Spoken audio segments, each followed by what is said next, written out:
hope that all of you can hear me well. First of all, I would like to thank the organizers for putting up this conference and for giving me the opportunity to talk about this work. So I guess that having in mind the talks that we have had and the ones that I have seen in the schedule, the one first natural question could be why some of you may bother about carrolian CFTs, and I guess that at order zero, at least for someone like me, the first statement that I would like to remind you, just to connect some structure that you may be more familiar with, is the fact that there is an isomorphism between the asymptotic symmetry group in asymptotically flat space, the so-called BMS group, in d+1 dimensions, and the conformal and the carrolian conformal algebra in the dimensions. Today I will be focusing in d = 2, and in some sense what I'm going to be pursuing is how far we can go in terms of kinematics to understand how gravity, 3D pure gravity without matter, may be working. So a little bit like in Herman's talk, I'm not planning to jump in, so I would like first to remind you of how these algebras look like, and perhaps more importantly, two pieces of data, one of them which is old, at least from my perspective, and the other one are some recent calculations that establish some relation between gravity saddles in 3D pure gravity plus one loop determinant contributions, and the actual BMS3 characters that you can compute based purely on representation theory. I'll remind you of these statements, and then I'll take it over. So first, a quick reminder. So the asymptotic symmetry algebra at null infinity, I'm thinking just of a single copy. So if you are, most probably I will get questions about this. So if you think in terms of the two asymptotic null infinities that you had in flat space, when you perform this kind of analysis, you will get two copies. And then typically, if you are interested in S-matrix physics, there is the antipodal matching condition that would reduce those two algebras to a single one. So when I'm writing down this algebra, I'm implicitly thinking, taking the perspective of a single null infinity. I have written down here the most general centrally extended algebra. So there are two types of generators. The LNs in physical terms are the super rotation generators, and the MNs are the super translations. Notice that they don't commute in general. And another way, in case that it gives you some intuition, I'll be a little bit more explicit in a few more slides, is that this algebra, remember that we are already in three-dimensional flat space, so d+1 = 3. You can view this mathematically as the non-Wigner contraction of the 2D CFT algebra, so two copies of the Virasoro algebra, to be more precise. Now, just moving ahead to the two bullet points that I was saying before, I want to remind you of an old the cardiology statement that I referred to in my previous slide, and the more recent developments performing perturbative calculations in 3D gravity. So in 3D pure gravity without without matter and vanishing cosmological constant, as probably you all know, there are no black holes. All the phase space is made out of locally flat solutions, so quotients of flat space. In this single null boundary, from the perspective of a single null boundary, Barnick and Trozer define a set of boundary conditions that define a classical phase space. I've written down the most general solution satisfying those boundary conditions, and it depends on two functions of the circle. This psi is the celestial sphere if you want to circle at null infinity, so psi is equivalent to psi plus 2 pi. If I specialize to the zero mode solutions, meaning that this theta and this, whatever the symbol is a constant, then just relabeling these zero mode constants, The theta knows about the mass in g-Newton units. This symbol knows about the angular momentum of the configuration, and I'm introducing this r plus hat square and r0 for historic reasons, just because I'm going to, in case that it gives some intuition to some of you, I'm going to derive these solutions from a flat limit of BTZ, and these parameters will be related to the inner and outer horizon in BTZ. So right now this is just a relabeling. These two constants know about the mass and the angular momentum of these asymptotically flat solutions. That's the reason I'm introducing this. And now I will write a metric for those of you that have more intuition in terms of an explicit metric. But when you write it in terms of these nice coordinates a la Barnik and Trossard, it may not be apparent that these zero-mode solutions have a Killing horizon. But if you introduce these coordinates, phi and t, in terms of this change of coordinates, it becomes manifest. Maybe I should show you.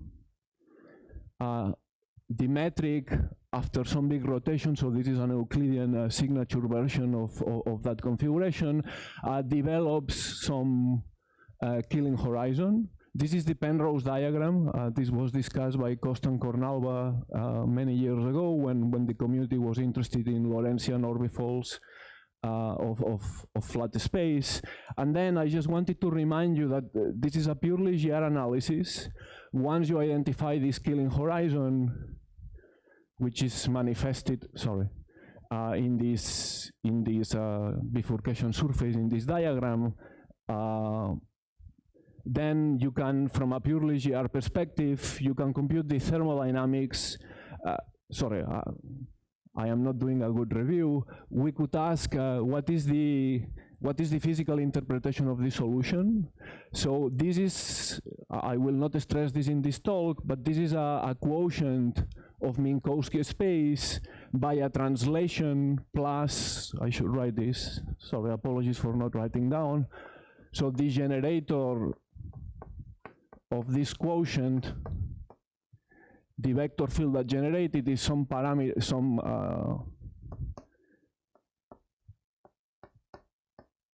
so you have a three-dimensional space, you have a boost, say, in t and y, using Cartesian coordinates, and you do a translation in a transverse direction. The important thing is that this thing breaks time translation invariant, so you will get a time-dependent background. And in the Penrose diagram, if you look at how the space, how your space looks in the region 1 and 2, you do have a cosmological horizon that shrinks to ring size. And at this point here, the bifurcation surface, it doesn't reach a crunch because there is this time scale that prevents the space from having fixed points. And so you get a finite size horizon. That's why this alpha is very important to turn it on. Otherwise, you get the model of Cyber et al. To just purely boost quotients. And so the thermodynamics is about the thermodynamics of this Killing horizon. And what I'm trying to summarize here is a map between the chemical potentials and the entropy that you derive from that analysis and the two parameters. There is also a map between this M and J and this alpha and beta that I have written out. So these two scales control everything. And the dictionary is that the temperature of the so-called flat space cosmology is, as usual, given by kappa in 2 pi units. In terms of these parameters, is given by this formula. This is the angular velocity. This thing is rotating. You have cross terms between time and the U1. And the scale that prevents this thing from collapses to zero size is controlled by R0, and this R0 has some funny dependence. You will see this showing up later in terms of J divided by the square root of M. Now, one thing that was noticed very early on in this work is that when you check whether this thermodynamics satisfies the first law, you get a negative sign. And I'm just stressing that that's what you get out of these calculations. Initially, this minus sign was sort of attributed to the fact that when you discuss de Sitter thermodynamics, depending on how you define the normals, you may also get a minus sign. I'll come back to this minus sign in a moment, but it definitely satisfies the first law. And the reason I'm going over all this is that the old statement in this part of the community that was looking at this maybe 10 years ago, the realization, well, there are two comments that I want to make in case that it gives some intuition to some of you. Take your favorite BTC. BTC is a solution where the cosmological constant is non-zero. Now, take a flat limit of BTC in the following sense. Take the radius of curvature to 0 so that you get flat space, but at the same time, scale the size of BTC to infinity. So I'm taking this L to infinity. L is the radius of ADS, but keep the inner horizon fixed. So when you take this limit, this defines the two parameters that I have introduced before. R plus hat is a remnant, a dimensionless remnant of the outer horizon, which has been pushed to infinity. Notice that geometrically, from the ADS perspective, the only thing that you have left is the interior of the black hole. That's naturally a cosmology. That's captured in the Penrose diagram. Of course, global versus local descriptions are a very, very important thing in this discussion. They will keep showing up here in the discussion later. And the technical observation, I'm not saying that this is well understood, at least in my opinion, is that the first law that was computed independently, it sort of remembers, if you want to use the word, the thermodynamics of the inner BTC black hole. Now, the inner horizons are very unstable things. Damian. Yeah, in G Newton units.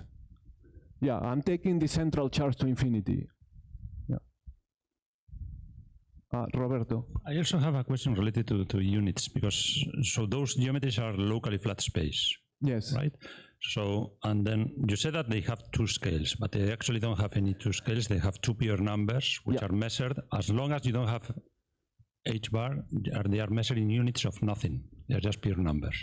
I would agree, but you also agree that there is a finite scale at the horizon that prevents this thing from collapsing? I wouldn't call it a scale. It's some number. Okay, number. Fine with me, yeah. More questions? Okay, so one thing that I will mention technically more precisely later, I'm just trying to review a statement, is that what we used in the past was, from the BTC perspective, was that you start with a 2D CFT, you take the perspective that you have a universal irrational CFT as it appeared in Hermann's talk, and you can ask whether when you take this flat limit, there is any notion of remnant modular invariance of the C going to infinite limit that has been taken. Now, the claim is that with the remnant modular invariance that I'm going to review in a few minutes, plus assuming in modern terminology, carrolian conformal algebra symmetry, at that time we were not using that terminology, we were able to reproduce some sort of, that's why I call this cardiology.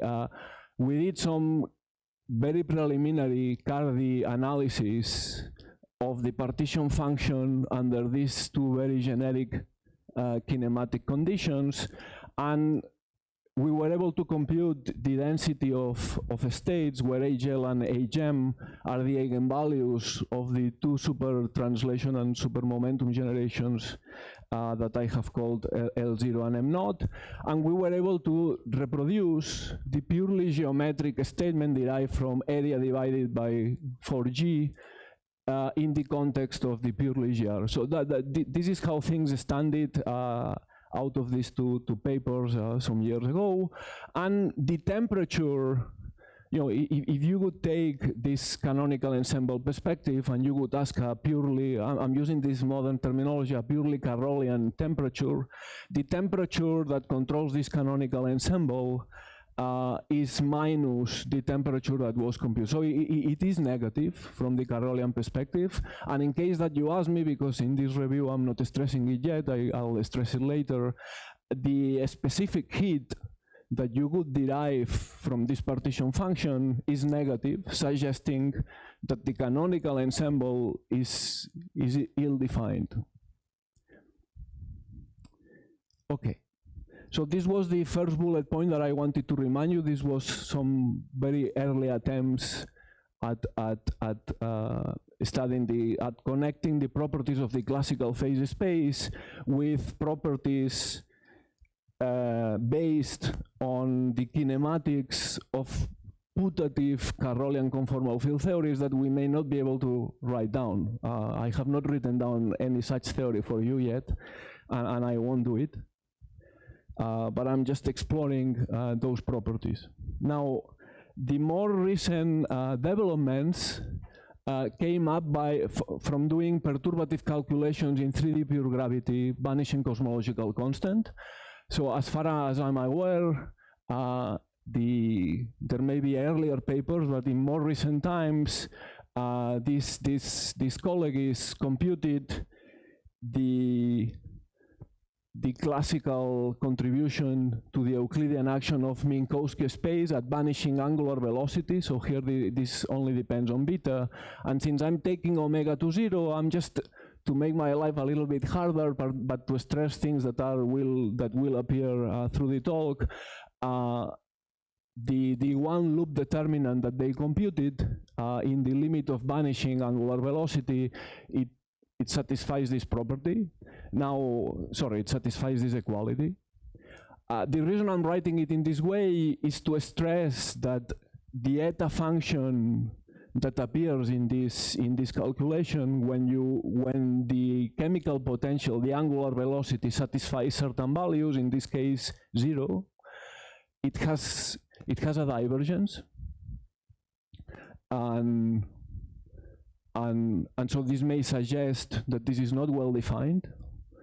I also want to stress that since we are doing 3D pure gravity, CL from the perspective of the maximally centrally extension perspective, for 3D pure gravity, CL is 0, at least classically, and CM carries units. This is the comment about this divergence. But if I would have decided, and this is actually what I want to comment here, if I would have written this down for generic, let's say, irrational values of the chemical potential or imaginary values of the chemical potential, the relation between the one loop partition function and the representation theory characters of BMS3 that more mathematically oriented people have written down, then you would have an equality after some regularization. I think that Roberto wants to ask a question.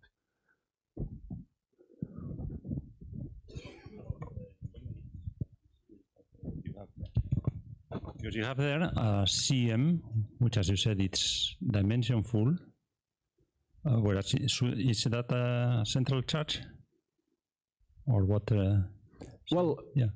In the units in which we are working, this is the central charge that you obtain. So you could have rescaled the generators.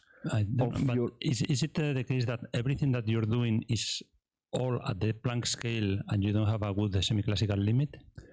It could well be, but once we take the perspective of the BMS characters, I'm going to take an agnostic perspective, but I don't disagree with what you are saying, yes. From the ADS perspective, it may seem that you are just focusing at Planck scale. Yeah. Everything is, I think it's at the Planck scale, yeah. Yeah.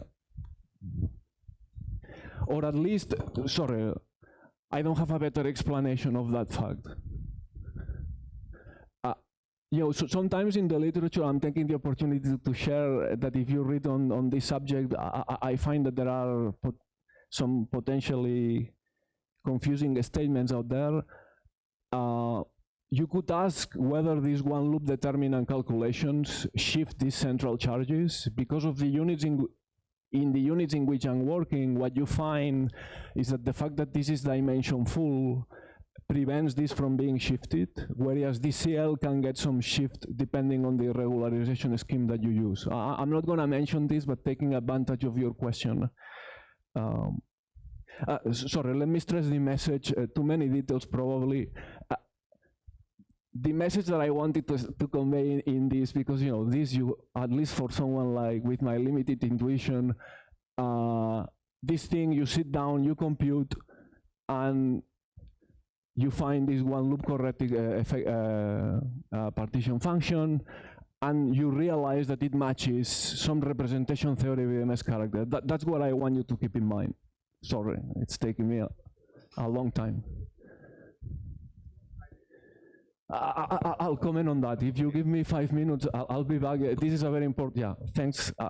I will definitely go, yeah, thanks. Sorry.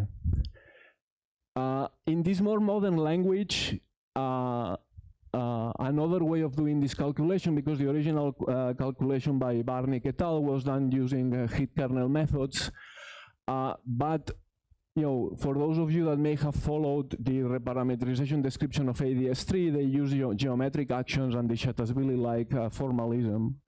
There is a similar formalism for 3D pure gravity with vanishing cosmological constant. I'll refer to this as the geometric or the co-adjoint orbit methods.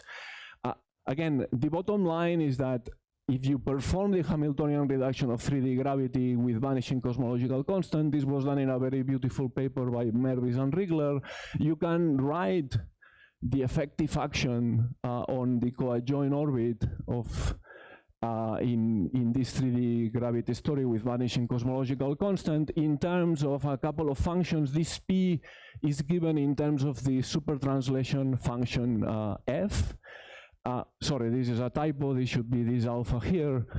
Please notice that from a purely field theoretic perspective, the dependence in alpha is like a Lagrange multiplier. So this allowed people to perform some calculations in the next slide. This is an example of a so-called magnetic theory in modern language. And I would like to stress that besides this Lagrangian, there are some constraints that take into account that your theory is invariant under the Poincare group. So there are some, when you quantize, you have to keep track of those constraints.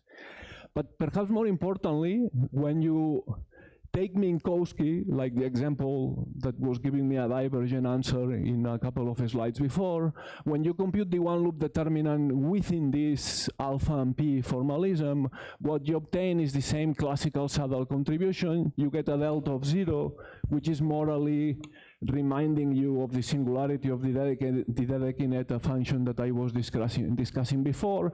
In this formalism, it's more natural to interpret this divergence due to an infrared effect due to the non-compactness of Minkowski. No?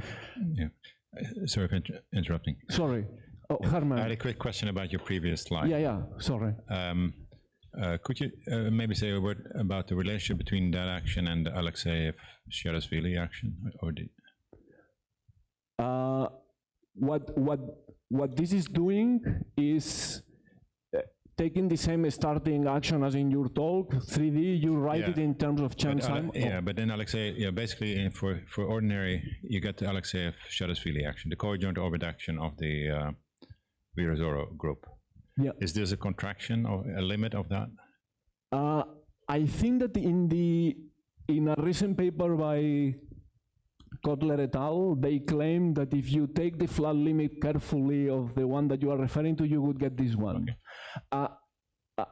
I'm stressing that this calculation was done independently of that flat limit, but a posteriori it's been checked that if you take it carefully, meaning you need to give me a prescription, but your statement is true, yes.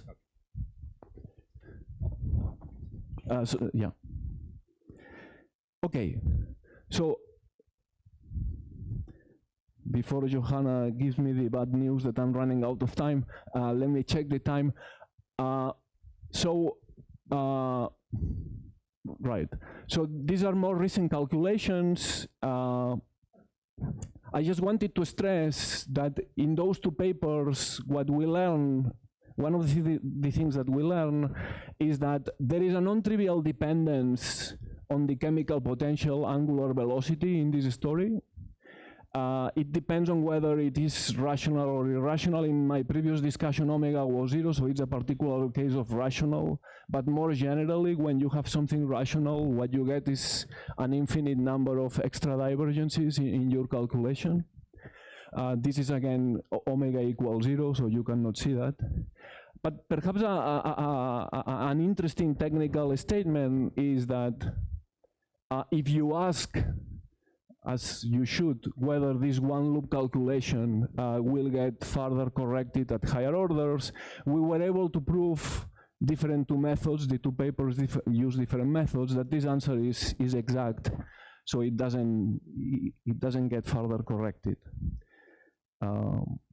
Okay, so this was my attempt at trying to convince you, probably I didn't succeed, that it may be interesting to analyze some of the properties of these carrolian conformal field theories.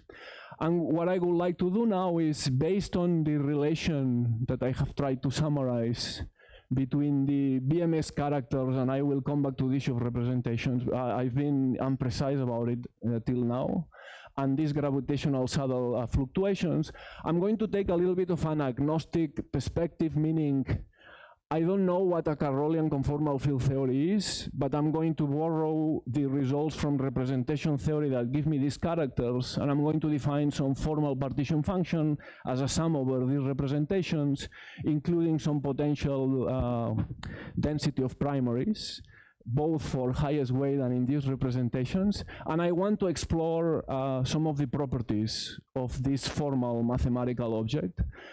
In particular, just as in 2D, so I'm trying to summarize in case that I run out of time, just as there is a Cardi sector in 2D rational CFTs, we will see that there is a sector in these theories that reproduces the entropy of the flat space cosmology that I introduced before.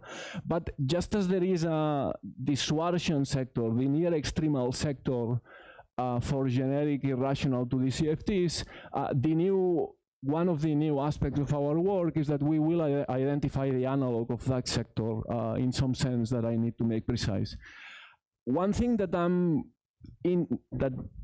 I think that it's an interesting outcome of this work is, you may view it as a negative thing. I'm not saying that I'm not worried about it, but I view it as a feature right now in this phase of my life, is that in all the regions of parameter space where we are able to approximate the partition functions for this theory, they always have negative specific heat, suggesting that the canonical ensembles for these theories are poorly defined. But I'm trying to take this as a positive thing, because in higher dimensions, if I would like to consider the Schwarzschild black hole, I would expect that in the canonical it should be unstable. Another perspective is that these guys are from higher dimensions, is that these theories may be describing some limit of small ADS black holes, and we know because of the Hawking-Page transition that they are unstable. So that's perhaps another way of selling this story. Maybe these methods can help us to develop something there. And okay, so let me see what I managed to tell you. So, at the level of a formal object, the kinds of partition functions that I'm going to consider are selecting two generators that commute. M0 is the Hamiltonian, L0 is the angular momentum. The notation may look a little bit confusing. I'm just following the notation in the community, but you have a temperature and you have a chemical potential. And because of the one loop analysis that has been performed, please keep in mind that depending on whether this theta is real or imaginary, we may get very different answers. So I just want to report on what we find.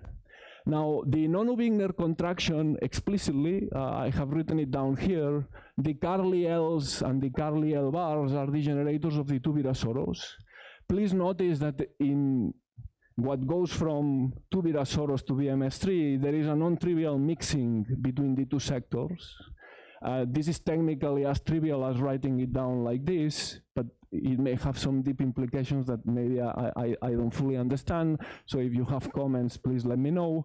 And then I've been overdoing the notation a little bit, at least in this slide, just to try to convey what is the dictionary between the CFT chemical potentials and the carrolian ones, and I'm trying to summarize the outcome.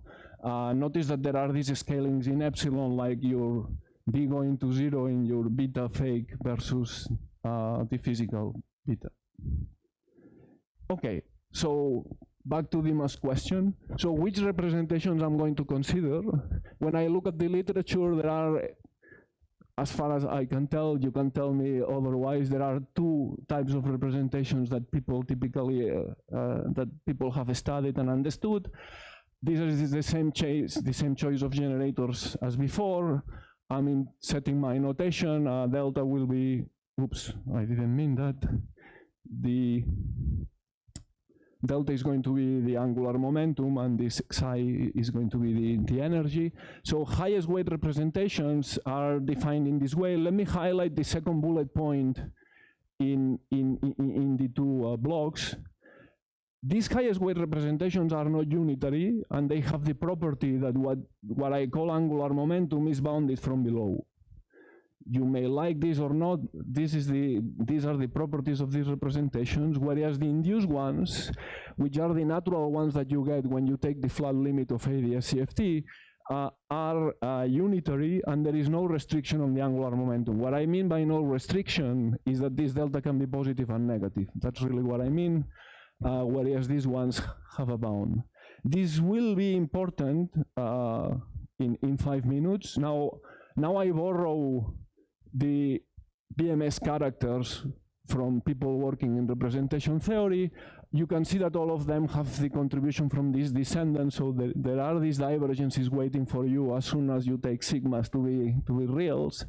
But either in the highest weight or the induced, notice that they have a very similar structure, and if you compare them, the difference, at least as of today, is that some of the factors are replaced by absolute values. So this will allow me to have a relatively easy way of doing my analysis for both cases.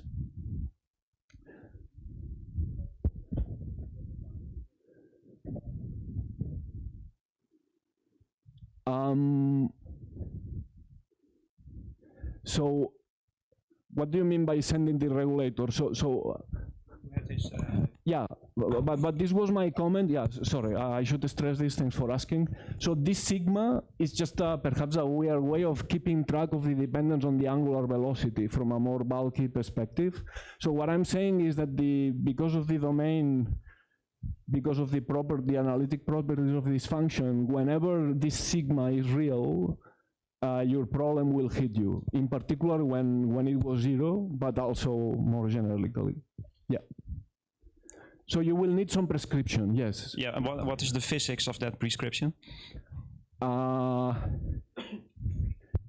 You may have your favorite one. The way in which I typically interpret this I epsilon is that morally you are putting this in a box. So I'm reminding myself that you are in ADS.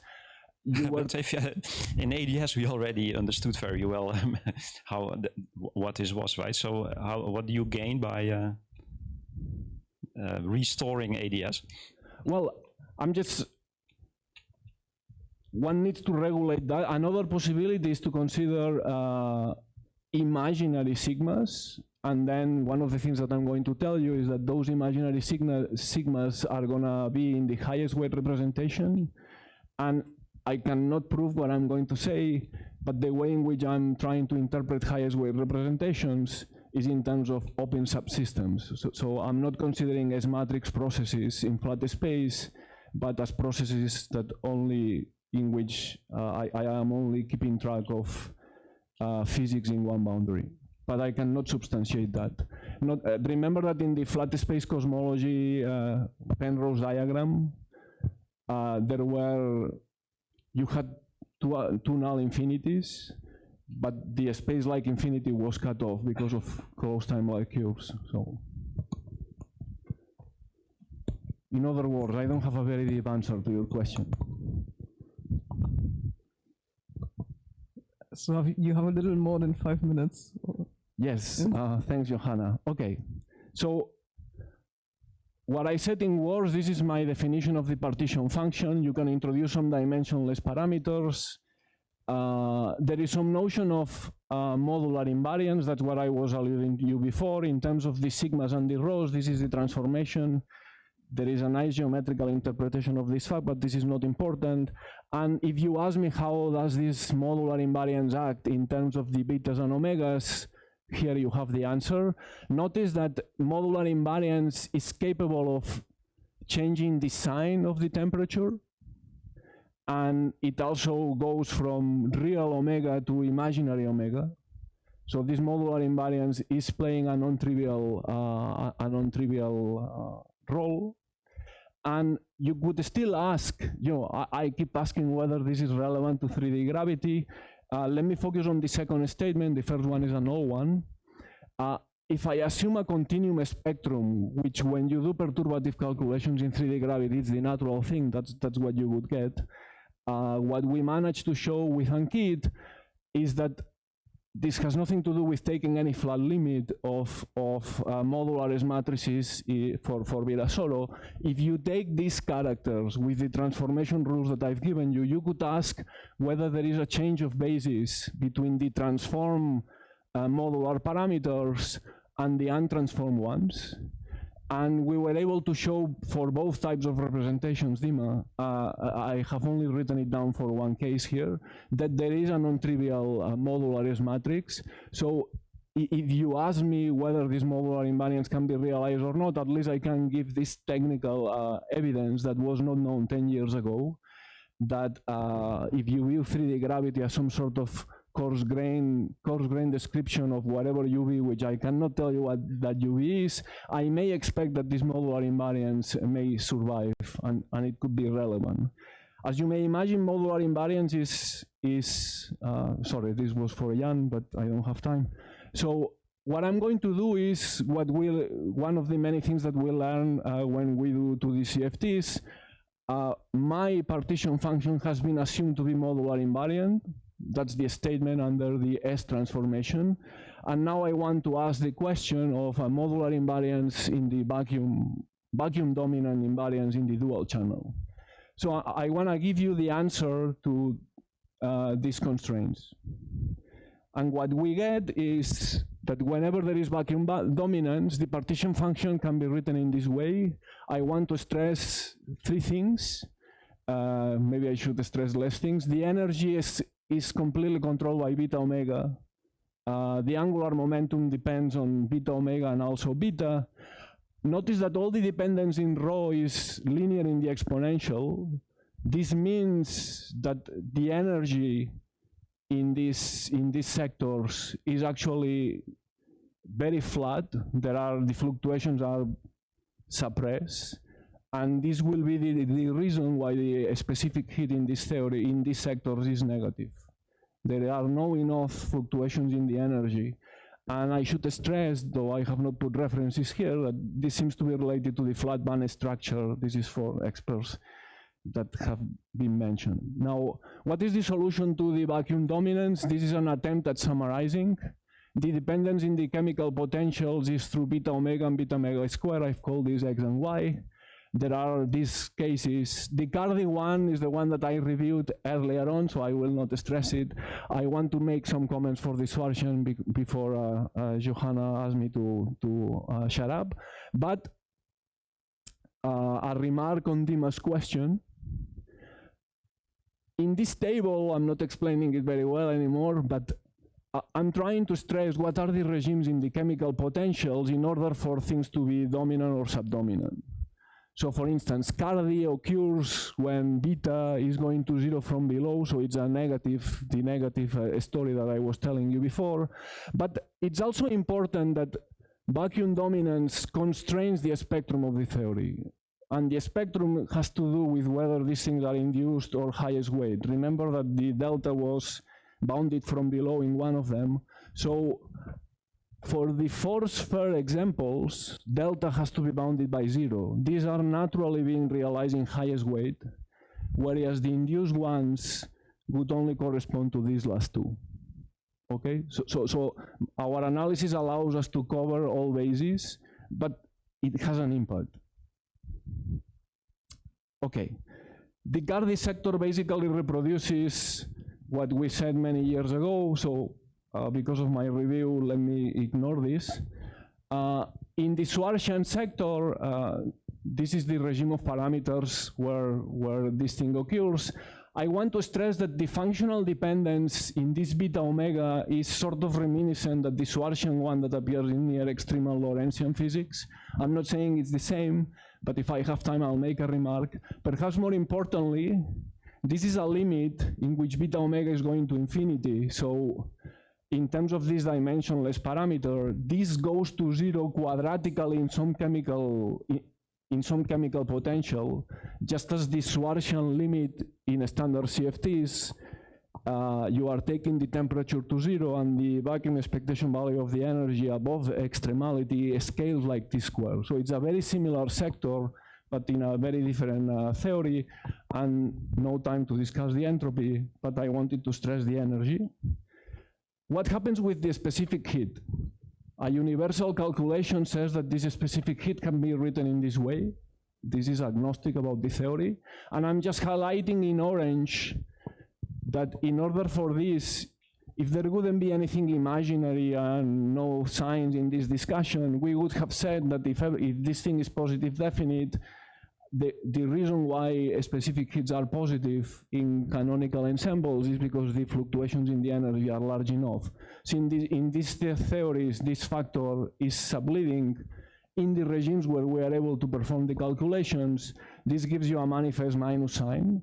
You could still ask me, well, Joan, you have introduced potentially imaginary things, so one has to check more carefully. And when you check more carefully, for instance, for the Boltzmann sector, there are I factors.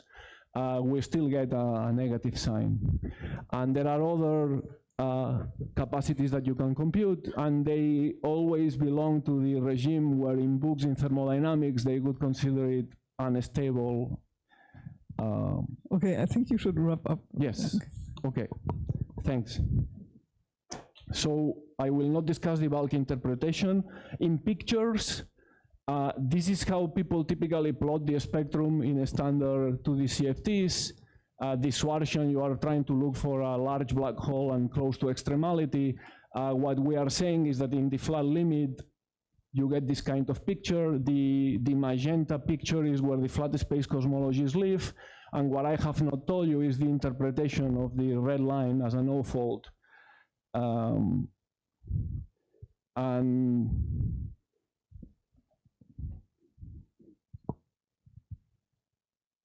coming back to Jan's question, and I will finish there, we have seen that it may, from the CFT perspective, you get the induced representations. You could ask, can we get highest weight representations from the parent CFT?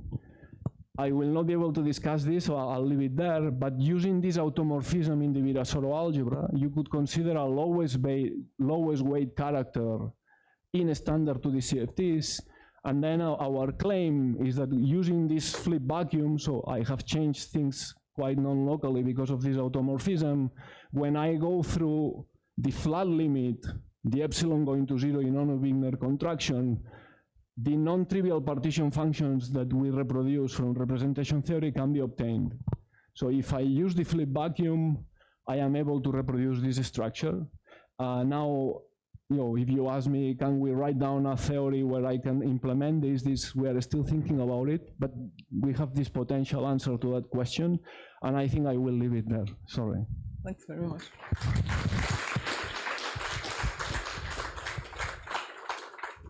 Yeah, thanks a lot for the nice talk. So maybe a few quick questions.